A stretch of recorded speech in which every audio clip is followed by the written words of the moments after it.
Aleluia! Aleluia! Louvado seja o nome do Senhor. Glória a Deus.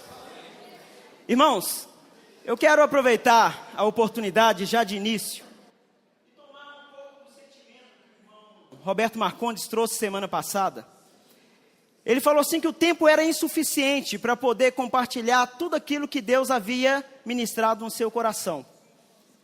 E hoje eu faço essas minhas palavras. O tempo que nós temos é insuficiente para poder desfrutar de todo o conteúdo que nós vimos durante a semana. O Senhor tem falado de forma abundante. E nós precisamos atentar que a palavra que nós estamos ouvindo, o que nós temos desfrutado durante a semana, é a palavra profética. É a palavra que vai nos sustentar. É a palavra que vai nos manter. É a palavra que vai nos encorajar até a vinda do nosso Senhor. Então eu quero nesse primeiro momento encorajar todos os irmãos. Não espere apenas a palavra que será compartilhada no sábado. Desfrute cada dia das mensagens que estão contidas nesse livro aqui, ó. Se você deixar de desfrutar um dia, você vai perder algo preciosíssimo para o seu crescimento espiritual, para o seu desenvolvimento na fé. Essa palavra profética, a palavra que nós temos ruminado durante toda a semana, é ela que vai nos conduzir rumo à glória. Amém? Essa palavra, ela traz em si o Espírito que vai nos encorajar para nos levar rumo à glória. Depois de 3 semanas falando sobre o juízo e a condenação de Deus, finalmente, aleluia! Chegamos à mensagem rumo à glória. Nós sabemos que todo o universo caminha para o caos. O mundo caminha para a sua destruição. Os princípios, os valores, os fundamentos que governam a nossa sociedade, que governam a família, estão sendo fortemente golpeados. Não é verdade? Tem sofrido dano, esse período de trevas tem mudado a ordem das coisas, invertido os valores. Mas, se o mundo de um lado está caminhando para a sua destruição, nós, os filhos de Deus, a igreja do Deus vivo, está caminhando rumo à glória. O nosso caminho é diferente, o nosso destino é diferente. Isso se mantermos fiéis à palavra que nós temos recebido. Toda a igreja, de acordo com Timóteo, é a coluna, a base da verdade. Existe, irmãos, uma entidade nessa terra que sustenta a verdade de Deus. A igreja sustenta e impunha a verdade. Então nós precisamos saber quem nós somos, onde nós estamos, para onde nós estamos indo, para que não sejamos influenciados por este século. Para que não sejamos arrastados pelas ideologias, pelos conceitos que esse mundo tem apregoado. Você sabe quem você é, você sabe a quem você pertence, e você sabe qual é o seu destino. E essa semana nós somos conduzidos, nós somos chamados, atraídos, despertados. Essa semana, na leitura do alimento diário, foi para mim um verdadeiro choque. Senhor, eu preciso acordar. Eu preciso entender que o meu destino, a minha vida não se limita a essa terra. Não é isso, irmãos? Muitas vezes nosso pensamento, os nossos objetivos, o que nós estamos buscando, está muito ligado a essa esfera terrena. Mas nós precisamos saber, nós pertencemos ao Senhor. De um lado nós estamos neste mundo que caminha para a destruição, mas de outro nós estamos na igreja que sustenta a verdade. E o nosso destino é muito mais glorioso do que o que nós podemos esperar.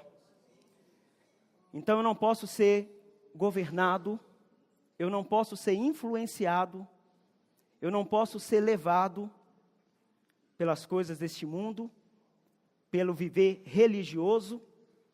Eu preciso ver que essa palavra é viva. Eu preciso ver que o que eu tenho recebido é Espírito.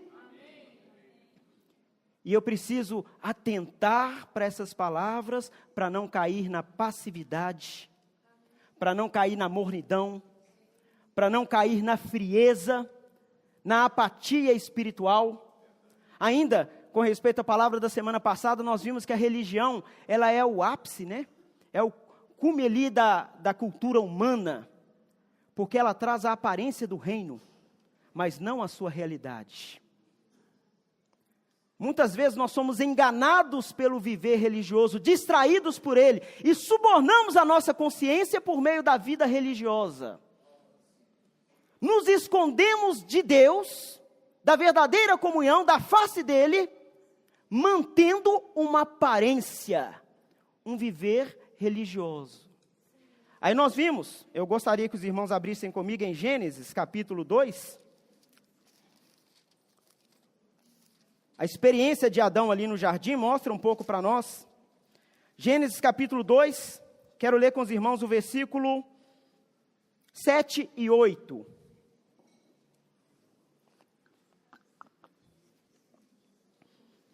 Gênesis capítulo 2, versículos 7 e 8. Acharam?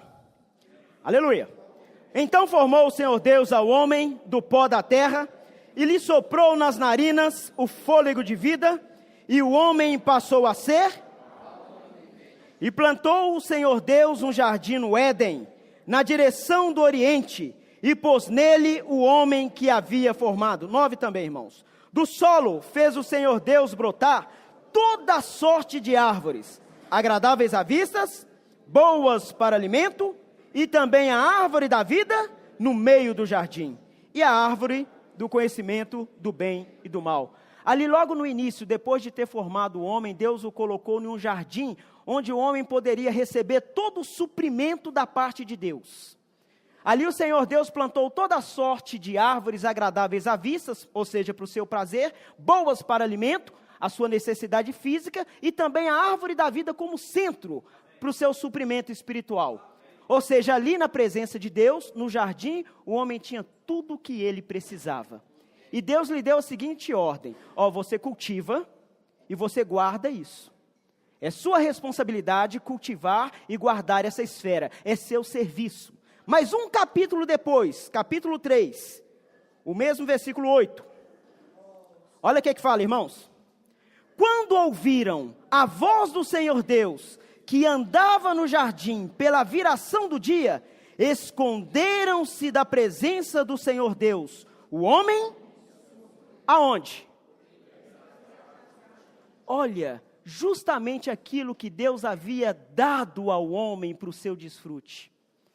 Justamente aquilo que Deus havia dado ao homem para o seu suprimento.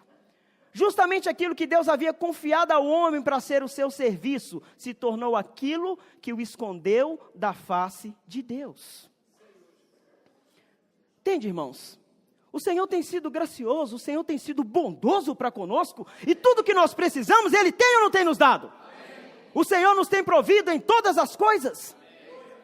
Mas muitas vezes aquilo que se tornou um presente, uma dádiva, uma bênção de Deus para nós, é o que nós usamos para nos esconder da presença de Deus. E às vezes até o nosso serviço a Deus se torna o nosso esconderijo dEle. Nós precisamos exercitar muito o Espírito. E pedir ao Senhor para que nada venha nos roubar da genuína comunhão, do viver da presença dEle. Não podemos ser distraídos por todas as coisas que são bênçãos para nós. Os jovens pedem: Senhor, me dá graça para poder entrar numa boa faculdade. E o Senhor abre as portas de uma boa faculdade. E muitas vezes os estudos se tornam um esconderijo dos jovens da face de Deus. Alguns oram pelo casamento: se eu fosse casado seria mais fácil para poder servir a Deus. Aí Deus proporciona uma linda esposa, ou um marido mais ou menos, não é isso? Aí se casa, e justamente esse viver conjugal, o casamento, minha experiência, não é isso? No meu caso, a linda esposa da Aline, meia boca, mas Jesus é o Senhor. E às vezes o próprio casamento se torna um esconderijo de Deus. Os filhos são ou não são uma bênção? Mas pode se tornar o seu esconderijo. Os serviços da igreja não é isso? Que é te dado com tanto alegria, com confiança, pode se tornar o seu esconderijo da presença de Deus. Senhor Jesus, a religião faz isso, irmãos, ela nos engana, ela nos distrai, acha que por meio das ofertas, eu ofertando direitinho, fazendo todas as coisas como manda o figurino, eu posso viver dessa maneira no piloto automático, mas o Senhor está nos trazendo, irmãos, essa palavra como um choque. Acorda! Você não pode se esconder entre as árvores, fabricando a sua justiça. Não é isso? O homem ali cozeu folha de figueira e se escondeu da presença de Deus, envergonhado. Mas graças a Deus, o Senhor o chamou. Irmãos, o Senhor o chamou. O chamamento de Deus é a nossa salvação. Quando Deus nos chama, de um lado nós somos expostos. Assim como Adão foi. Adão, por que você está escondido? Quem te fez saber essas coisas? De um lado eu sou exposto diante do chamamento de Deus, mas de outro lado a provisão e o suprimento vêm com seu chamamento. Então, em vez daquelas folhas de figueiras, o Senhor, Ele sacrificou um ser vivo, o sangue de um inocente, de um animal inocente foi derramado, e a pele daquele animal se tornou a cobertura para o homem. Isso figurava o sacrifício de Cristo Jesus. O sangue dele foi derramado naquela cruz, e Ele mesmo nos tornou a nossa justiça. Irmãos, Deus só aceita aquilo que Ele mesmo, a justiça que Ele mesmo providencia para o homem. Nós somos aceitos diante de Deus, porque Ele proporcionou para nós algo que nos justificou nele mesmo. Aí eu quero convidar os irmãos para lermos o livro de 1 aos Coríntios. Jesus é o Senhor. 1 aos Coríntios, capítulo 1, versículo 30 e 31. Vamos lá? Mas vós sois dele, em Cristo Jesus.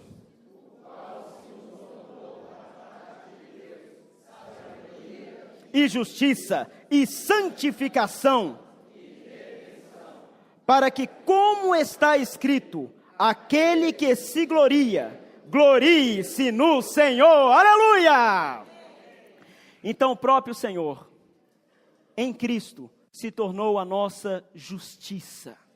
Ele nos torna aceitáveis a Deus, nele mesmo.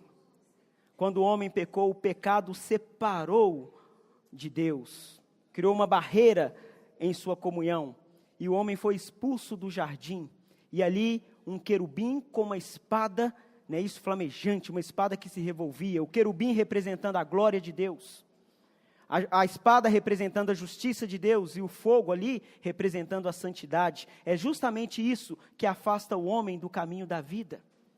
O homem, de acordo com Romanos, é carente da glória de Deus, porque todos pecaram, e destituídos estão, carentes, estão longe, distantes estão da glória de Deus.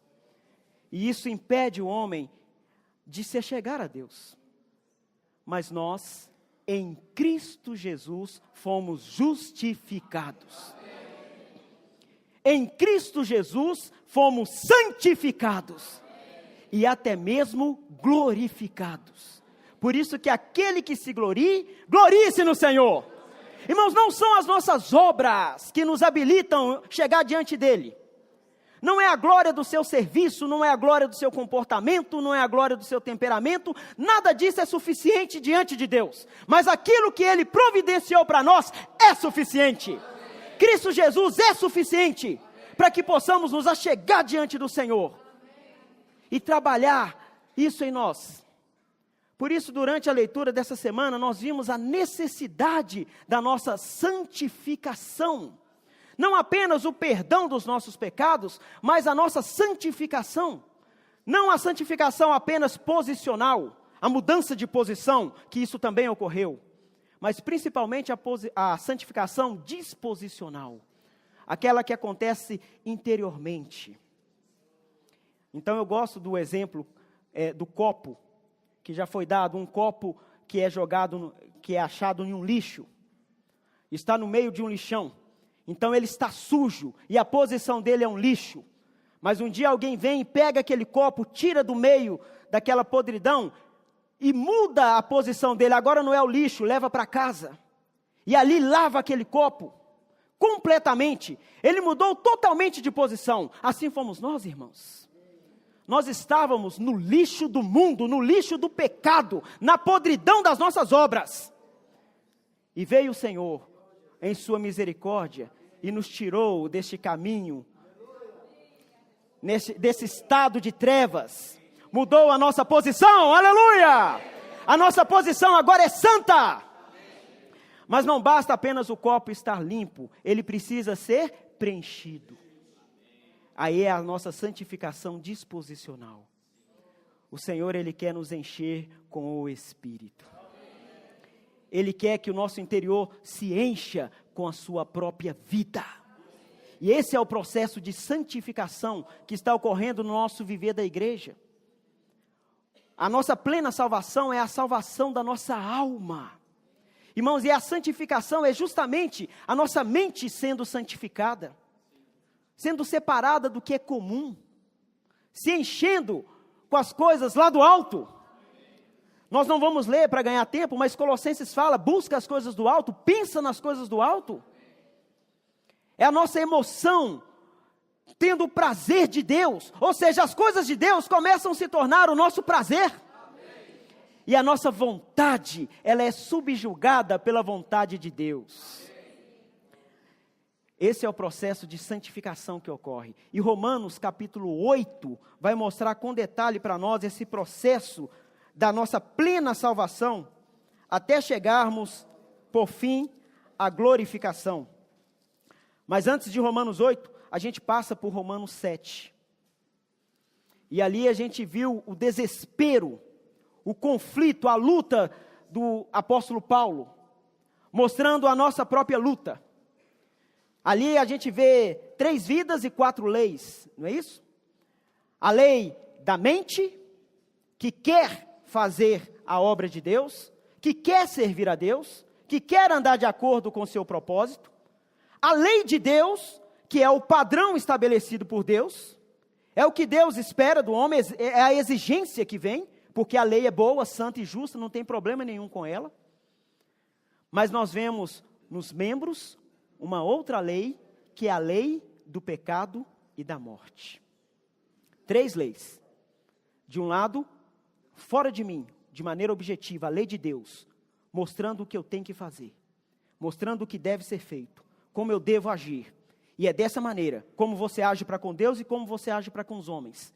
Aí a sua mente entende isso, porque você foi criado para poder conter isso, irmãos. Nós somos criados para servir a Deus, para glorificá-lo. Então, de um lado, existe uma lei humana na sua mente que quer. A lei é exposta, mostra o que o Senhor quer. E a reação da lei da mente é, eu quero fazer a vontade de Deus. Eu quero servir a Deus.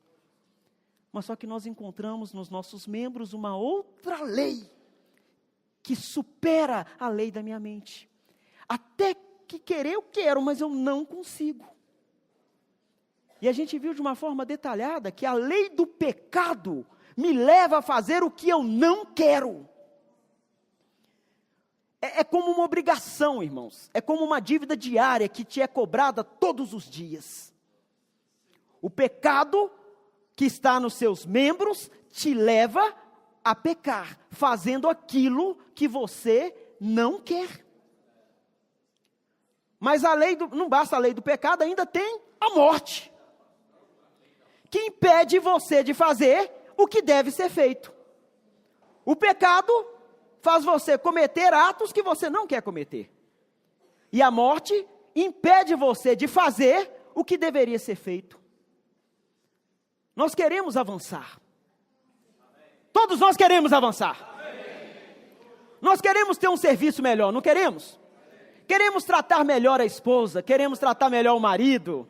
Eu sei que toda esposa quer levantar de manhã e fazer o café, arrumar a mesa, acordar o marido com um beijinho, mas nem sempre consegue. Mas eu sei que as irmãs querem, não é isso? Mas existe uma lei que impede de fazer o que tem que ser feito. Aí o marido acorda e faz, aleluia! Amém. Amém, Ana. A lei do Espírito. Amém. Eu quero fazer o que tem que ser feito, mas a morte me impede. A lei da morte, eu quero ler, desfrutar do alimento diário. Às vezes você dorme e fala, amanhã vai ser diferente. Nesse amanhã, o meu dia vai ser consagrado ao Senhor. Eu vou levantar pela manhã, vou invocar bastante, vou gastar um tempo na leitura do alimento diário, vou ler a Bíblia, vou fazer tudo de acordo com a presença de Deus. Mas quando acorda de manhã, a lei da morte diz, você não consegue. Aí vai arrastando, e assim vai às vezes durante o dia todo. Aí chega na hora da reunião, a morte opera e fala assim, você está muito cansado, você trabalhou muito, você estudou muito, além do mais, se você vai chegar meia hora atrasado, é melhor nem ir. E justamente aqui que você ia sentir aquele choque que iria te trazer de novo, para o Espírito. Mas graças a Deus, essa luta termina no capítulo 8, amém! Vamos ler o capítulo 8, versículo 1 juntos, irmãos? Pois já nenhuma condenação há, porque a lei do Espírito da vida em Cristo Jesus te livrou da lei do... Amém! Aleluia! Pela lei do Espírito que dá vida. Irmão, se de um lado o pecado e a morte atuam nos meus membros, de outro lado no meu espírito, existe uma lei superior, que é a lei do Espírito que dá vida. Essa lei destrona Satanás. Essa lei, ela faz com que eu cumpra a vontade de Deus, pela graça supridora. A lei, fora de mim, exige, mas não me dá capacidade.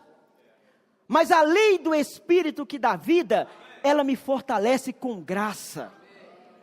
Irmãos, de maneira espontânea, espiritualmente, você vai vencendo as suas dificuldades, vai vencendo a morte, vai vencendo as trevas. Essa lei atua em nós. Mas aí depende.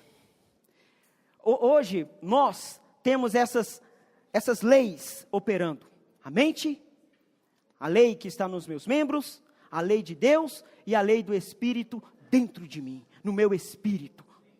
Mas agora, você quer viver, servir e se inclinar para qual lei?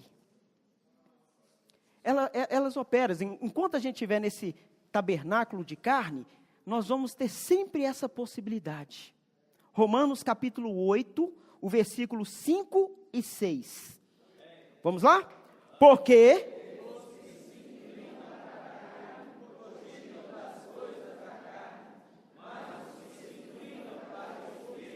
das coisas do Espírito, porque o pendor da carne dá para a morte.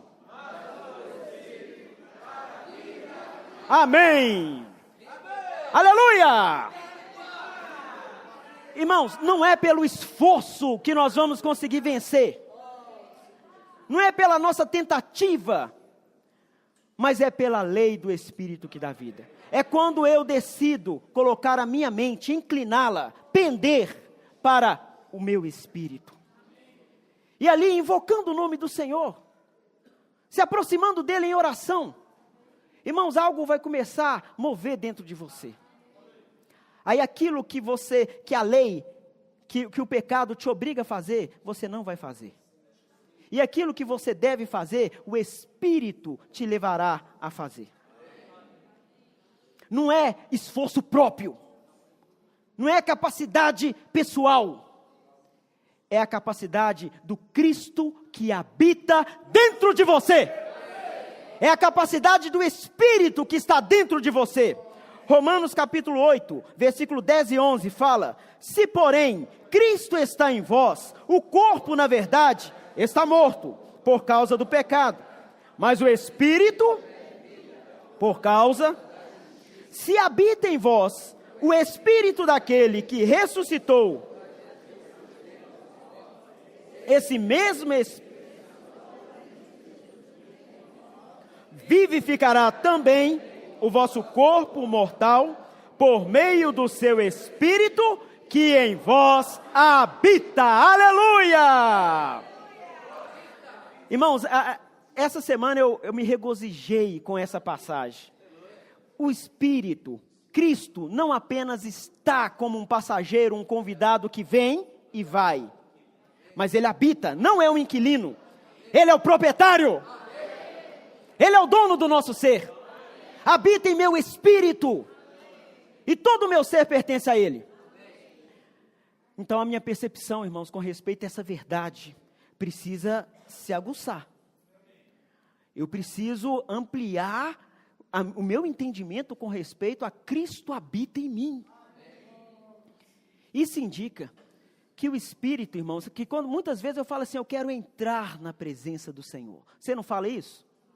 Muitas vezes eu falo assim, eu quero voltar à presença do Senhor. Isso de um lado é positivo, porque é o arrependimento, é a nossa posição de arrependimento para nos voltarmos a Ele. Mas de outro lado, nós deveríamos permanecer nele. Jamais sair. Não é isso? Mas acontece que de manhã eu entro no Espírito. Ao meio-dia, eu já estou com uma perninha lá e outra cá. E se eu não vigiar, à noite, eu já saí. Entende?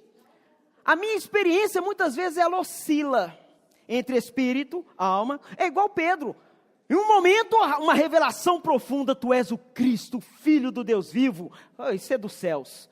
E no outro momento, de modo algum isso te acontecerá, Senhor. Arreda Satanás. Então, às vezes nós vivemos a vida da igreja assim nessa oscilação.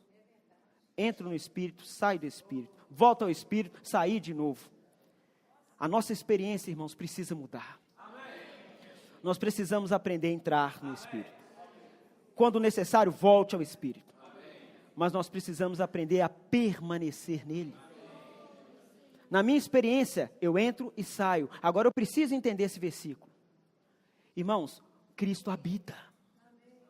Ele não sai. Eu saio da presença dele, mas ele não sai da minha presença.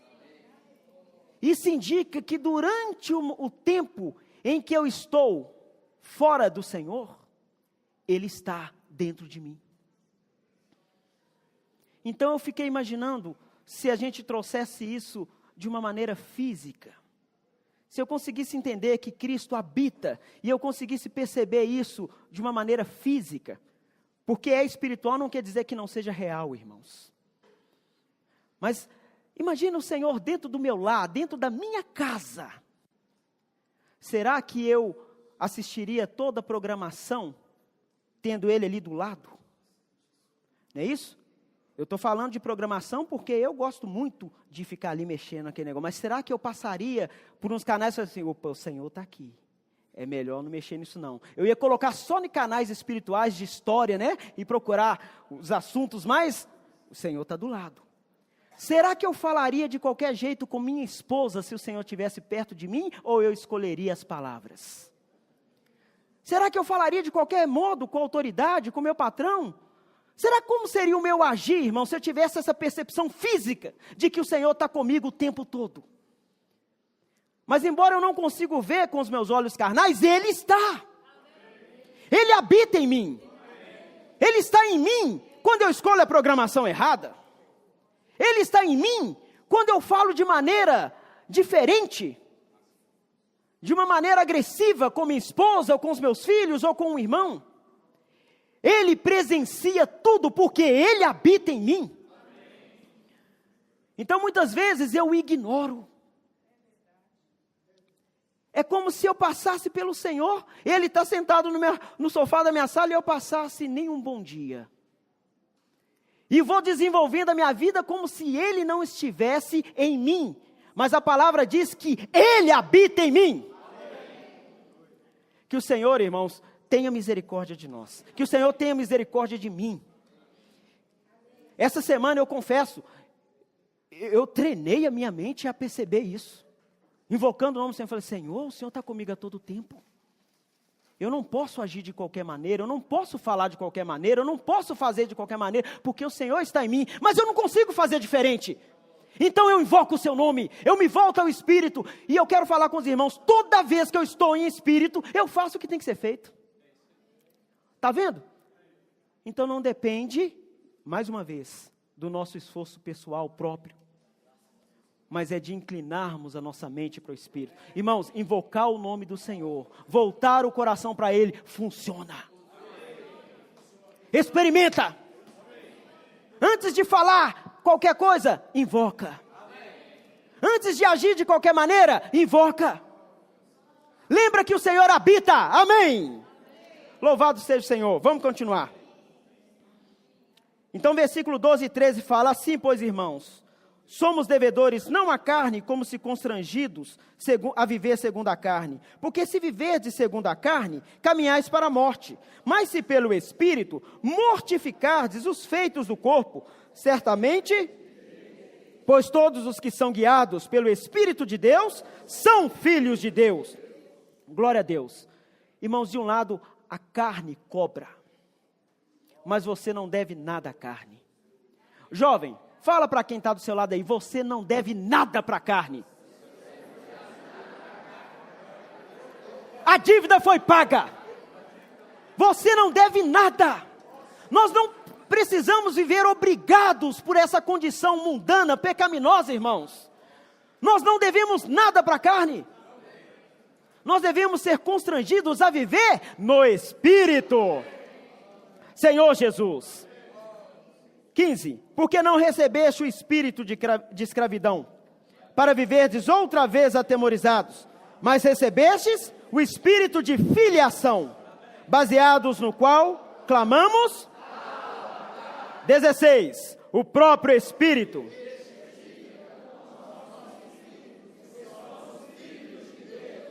Ora, se somos filhos, somos também herdeiros. Herdeiros de Deus.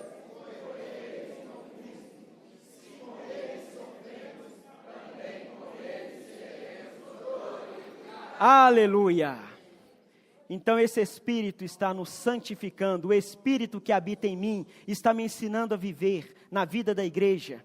Está me ensinando a viver no meu relacionamento conjugal, familiar. O Espírito está ministrando, santificando, nos glorificando, trabalhando a natureza dele em nós. O dia todo, todos os dias, até a vinda do Senhor. E o Espírito testifica com o nosso espírito. Você é filho de Deus. Aí às vezes na experiência de fracasso, na experiência de derrota, você precisa ouvir o testificado do Espírito. O Espírito vai falar com você, você é filho de Deus. Não desista. Você está sendo trabalhado. Você está sendo moldado. Você está sendo conformado. Nós fomos colocados, irmãos, dentro da forma Cristo. E agora nós estamos sendo moldados à sua forma. Por isso que a forma sempre lembra para nós, foi mostrado nessa semana, o sofrimento, alguma pressão, o fogo. Mas a forma mostra para nós também um caminho de restrição. Você não vai tomar qualquer forma.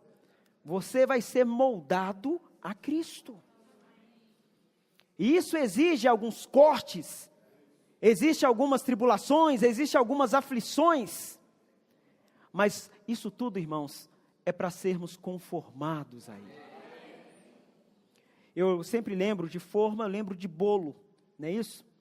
Aí você vê primeiramente aquela substância pastosa, líquida, é colocado dentro de uma forma, mas sob a pressão do fogo, aquela substância ali, ela ganha uma forma e ganha consistência. Aquilo que é líquido, não é isso? Ganha consistência, ganha uma forma. Por isso não vamos fugir das dificuldades, não vamos fugir das tribulações, não vamos fugir das pressões, é necessária. Para poder nos conformar, para poder gerar em nós um caráter forte. Os jovens não podem fugir dessa pressão. Aí às vezes vem tantas dificuldades, tantas coisas que querem fazer você desistir, querem fazer você abandonar. Às vezes na igreja, no serviço da igreja, às vezes a sua ideia não é aceita. Às vezes você fala, poxa, a gente podia fazer assim, mas ninguém te ouviu. Você quer fazer dessa forma, Aí você fala assim, também não vou fazer mais nada não. Não é isso? Mas você precisa continuar dentro da forma. Você não tem para onde ir, irmãos. Você não pode fazer o que você quer. Tem que entender isso, está dentro de uma forma. E a pressão tende a aumentar. Assim como o ouro é purificado, eu e você estamos sendo purificados. O fogo é necessário para poder ter peso, para poder ter valor.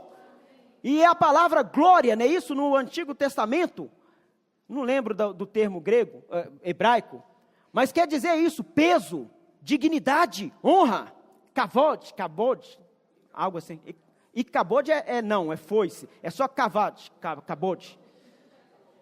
glória, peso, dignidade, honra. Ou seja, o caráter de Cristo está sendo formado em nós, irmãos. O final desse processo é glória. O final deste processo é glória. É ser glorificado.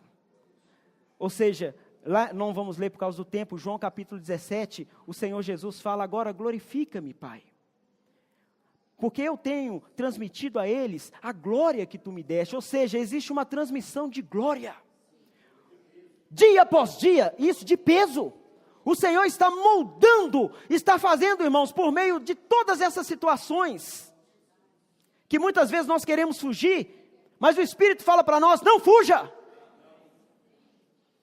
Não é isso? Aceite o processo do Espírito Santo na sua vida. Não temos tempo para continuar, então, só para concluir, a palavra fala que o Espírito, ele intercede por nós, com gemidos inexprimíveis. Isso indica, irmãos, que dentro de nós o Espírito está clamando. Ele está orando, gemendo. Às vezes eu não consigo entender tudo o que está acontecendo, mas creia, dentro de você, o próprio Espírito está clamando por você. Clamando a Deus, segundo a vontade de Deus, ao seu favor. Rogando a Deus, para que você continue no processo. Aí eu me lembrei nessa semana de Mateus capítulo 26, quando o Senhor ali no Getsêmani, diante de toda aquela pressão, diante dele a cruz, e ele roga ao Senhor, e até mesmo soa, sangue, por causa da pressão que ele estava passando, e falou, Senhor, se tiver algum outro meio, se tiver alguma outra maneira de cumprir a sua vontade, sem ter que passar pela cruz. Aí ele depois se rende, todavia não seja como eu quero, mas como tu queres. O Espírito, irmãos, está nos fortalecendo para suportar a pressão que vem sobre nós. E ele clama ao nosso favor, segundo a vontade de Deus, para que a vontade de Deus seja feita na sua vida, para que a vontade de Deus seja feita em minha vida. Nós não estamos sozinhos. De um lado, Cristo Jesus ressuscitou, à direita de Deus também intercede por nós. Isso nós vimos em Romanos também, nessa semana. Então existe uma intercessão econômica, uma intercessão fora, governamental. Cristo está intercedendo pela sua igreja, está intercedendo por mim e por você. Mas de um outro lado existe uma intercessão interior, essencial, dentro de você, para que você jamais se sinta só, para que você jamais desista, até que nós alcancemos o nosso destino, rumo à glória. Mas não acha que a glória é simplesmente um lugar onde nós vamos estar. A glória é algo que irá se manifestar. Amém, irmãos? Nós seremos manifestados com Ele em glória. Jesus é o Senhor.